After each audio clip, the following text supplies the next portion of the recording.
পৃথিবীর বেশিরভাগ দেশেই মানুষ প্রাণীদের হত্যা করে। কেউ খাদ্যের জন্য, কেউ ব্যবসার জন্য, আবার কেউ বিনোদনের জন্য। কিন্তু পৃথিবীর একটি ছোট দেশ আছে যেখানে প্রাণীদের হত্যা করা একদম নিষিদ্ধ। সেই দেশটি হলো ভুটান।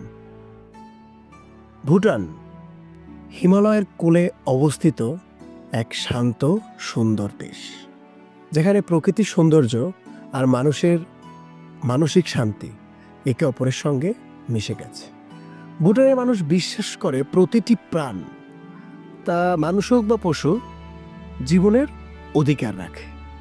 এ কারণে ভুটানে কোনো স্লাটার হাউস বা জবাইখানা নেই, অর্থাৎ দেশটির ভেতরে কোনো প্রাণীকে মাংসের জন্য হত্যা করা হয় না। এটা শুধুমাত্র সরকারের আইন নয়, এটা ভুটানের মানুষের মন থেকে আসা বিশ্বাস। তারা মনে করে প্রাণ হত্যা করা মানে নিজের মনুষ্যত্বকে হত্যা করা।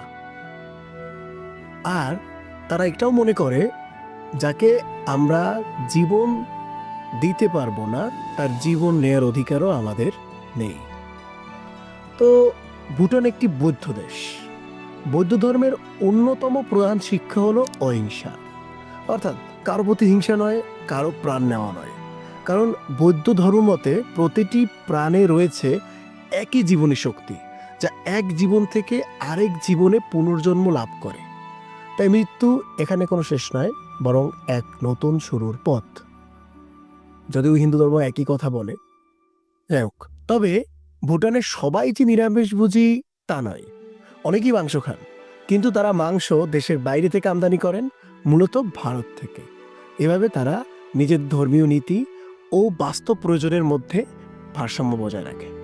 এভাবেই ভুটান পৃথিবীর অন্য দেশগুলোর সামনে এক অনন্য দৃষ্টান্ত স্থাপন করেছে, যেখানে উন্নয়নের সঙ্গে সঙ্গে সহানুভূতি ও করুণাবোধকেও সমান গুরুত্ব দেওয়া হয়। এখানে শুধু মানুষ নয়, প্রাণীরাও নিরাপদ, প্রকৃতিও নিরাপদ। হয়তো তাই অনেকে ভুটানকে বলে পৃথিবীর শেষ শান্ত দেশ, যেখানে প্রাণীরাও ভয় পায় না, যেখানে মৃত্যু মানেই শেষ নয়, যেখানে প্রতিটি জীবনের প্রতি থাকে শ্রদ্ধা, ভালোবাসা আর করুণা। এটা শুধু একটি দেশ নয়, এটা এক দর্শন, যেখানে বলা হয় যে প্রাণীকে তুমি ভালোবাসো, তার জীবনকেও ততটাই মূল্য দাও যতটা নিজের জীবনের।